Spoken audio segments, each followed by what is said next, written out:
they bring with them into our land. We are not going to stop.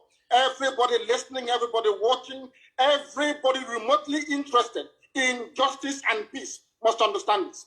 Our destination is freedom, and that very place we're heading to is Biafra. And nobody, no soul on this earth can stop us. Instead of Biafra not to come, we all perish. I want our adversaries, our enemies to understand this very, very clearly. We are not going to retreat, not one iota, not 1 inch, because Biafra must come. Because the hatred has continued to this very day. As I'm speaking and addressing all of you right now, they are still arresting, extrajudicially murdering people in our land, people who are alien to our culture, our way of life, our tradition. They are in our land directing their people to slaughter, to kill without mercy. Unfortunately, those we regard as political leaders have connived with these people to ensure the decimation of their own population. That is the type of nonsense we can no longer condone. As you all know, there is no significant Fulani presence in our land because our fathers taught us how to fight. And we are doing so today without apologies to any idiot. We're not going to apologize because we have been apologizing for nearly 50 years. And we have not gotten anywhere in terms of our collective advancement and development in the damnable zoological republic called Nigeria. That is why we must know what we're doing. And that is why anybody who is remotely interested in the affairs of our people must understand this, that we are determined, doubly determined. 50 years, or should I say 54 years, is a very long time. And 51 years since the end of the war. But now that we have come, or should I say now that God Almighty in heaven, has determined that we should come, we are not going to relent. We are not going to do anything whatsoever to jeopardize the sanctity and the holiness of this very mission. We love our people. We love every ethnic nationality that makes up Nigeria as it is presently constituted. We have no hatred towards anybody. We love peace. We love life. We love the progress of other people. But we are in a country where people hate us for no reason, where people despise us for no reason. And we can no longer go on apologizing. And Nigeria as a state, the entire Africa as a continent must acknowledge. The same way they acknowledge the genocide in Rwanda, they must rise up to acknowledge the genocide in Biafra land, or else there will be no peace nor development in the whole of Africa. And I'm not saying it apologetically. I am stating a fact that ought to be forcefully demanded for. And Biafra itself must be restored for those who have come before us, for their sacrifice, for their courage, for their gallantry and their bravery. It is a very good thing today that one of the co-hosts here is our brother Dele, a man that I cherish and I appreciate very much. And also the very excellent work that Mazi is doing. But let us make this thing very, very clear. We were wronged by the Nigerian state, by every ethnic group in Nigeria. I know that my good friend and brother, Obadiah Mailafia, rang me and apologized a while ago for the role that they played in the massacre of Biafran people, the role that they played in aiding and abating a very unlawful invasion of Biafra land, because all Ojukwu asked for was restructuring. The same thing we are arguing for today. Ojukwu went to Aburi to argue for restructuring. Ojukwu did not go to Aburi to declare any state of Biafra. He never went to Aburi to declare any war. Ojukwu went to Aburi so that all of us in Nigeria, including those from the Middle Belt, from the West, everywhere can have freedom. It's something we're asking for today. They twisted the narratives. They changed our history. They turned it upside down. They made us the villain. They tried to demonize our general, a man of peace, that went to Aburi in Accra to go and in Ghana to go and negotiate for peace. A peace that Britain prevailed upon go on, not to implement. But over the years, we've been taught that we are the aggressors. Such nonsense can no longer hold, it can no longer obtain, and that is why, as I said earlier, unapologetically, we are pursuing the freedom of Biafra. and nobody can stop us.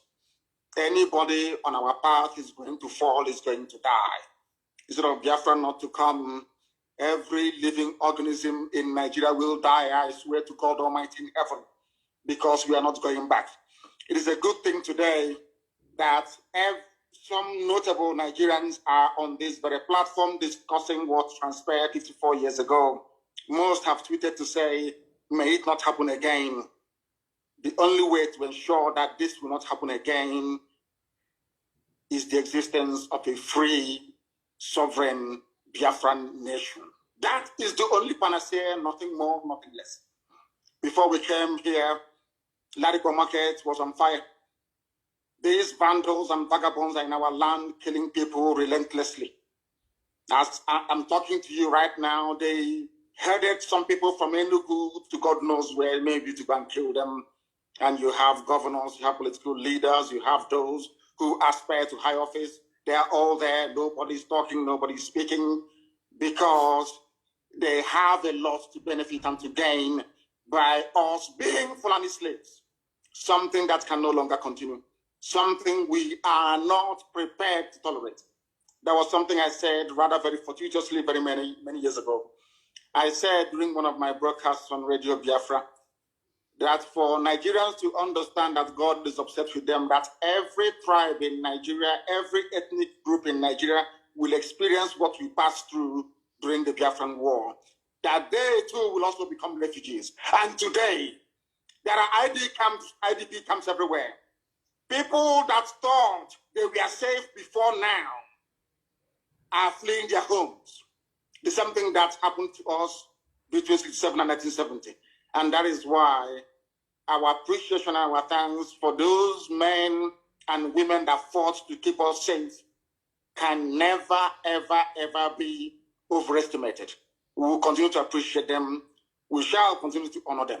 And I thank all of, those who are non-Biafrans. I understand that some people who are Biafrans came on this very platform and trying to play the script of their masters. That same divide and rule by saying there is something called Southeast and South-South. All bunkum. I have said it many times on many fora, on many platforms, that everybody in the East, we are all one people. I don't understand why people are hung up about this divide and rule of Gowon. It was Gowon that created Cross River State. Gowon created River State. Not because he loves the people of the South, not at all, but because he wanted to divide us. And we must rise up. We must rise up to the game of these people and say no to them. Now that Yoruba and Igbo are one, do you see them trying to play that game anymore? Now that Biafra and Oduduwa are one and inseparable, bonded together in one, do you see them playing their stupid games? I don't know why some people will come and say they're from Nigeria, they're from South-South, in order to perpetuate that very division which the Fulanis have cleverly exploited over very many decades and many years. I don't know when we are going to learn. And the sooner we learn, the better for us. I thank all of you once again. And this very effort to recognize the genocide against Biafrans continues until United Nations and the whole world rise up to this very challenge and acknowledge that a great deal of injustice was done to Biafrans. Tomorrow is our sit at home. Complete and utter lockdown everywhere. And as I said earlier, I do commend the governors for coming out and saying that civil servants should not come or should not turn up to work tomorrow. It's a very good thing. We must all be bound together in order to ensure that Nigeria, first of all, takes the blame for what they did, and secondly, that the whole world will rise up to the obligation to the oppressed people and do the very right thing. Once again, I thank you all very much, and my very special thanks to Professor Ejiofor for the very wonderful and sterling work that you're doing, you and your team. Thank you very much. And may Chukwu Kigabe and be with all of you. Thank you. Man, thank you very much. I think, please, host, can you quickly unmute Chief Dele, please? Prof, I think you wanted to say something. Sorry. Yeah. Prof, go ahead. Yeah, you continue and unmute Dele, but I want to call some of our officers to be able to say thank you to Onyendu Bo Nnamdi. At this point, I think I'd like to call Dr. Innocent Okabam and Dr. Selim Piri. Okabam is the chairman of our Economic Development Committee, and Dr. Piri is the Assistant Secretary General of World IGBO Congress. I had selected them to conduct the interactive session, but this is a great opportunity. I know they are great people. They are going to say a befitting thank you to Nnamdi. Chairman, thank you. Before we go on, what is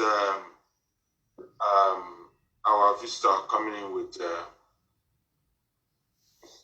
What name does he came in here with, so that we can look? Oh, okay.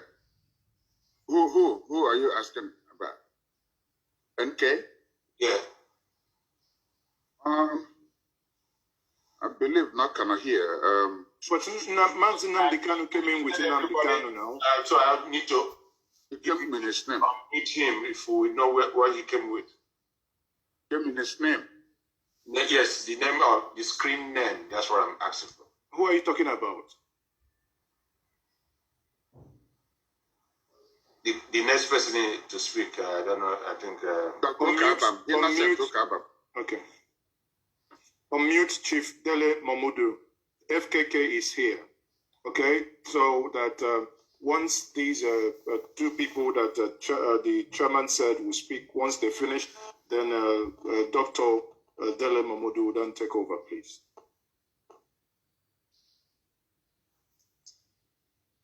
Dr. Kabam, you are muted now. Thank you very much. Can you hear me? Yes. And by Ekenemono. And for those who don't speak Igbo, I thank you all. Mazi Nnamdi Kanu, God bless you. Thank you very much for that inspiring and rousing speech you made. Of course, it's not a surprise. You are known for that. And I want to add a little bit of emphasis to what you said, because from all indications, we have been engaged sometimes in a fool's errand, talking about southeast, south, southwest, or whatever. And as you rightfully observed, it was based on a strategy of divide and conquer.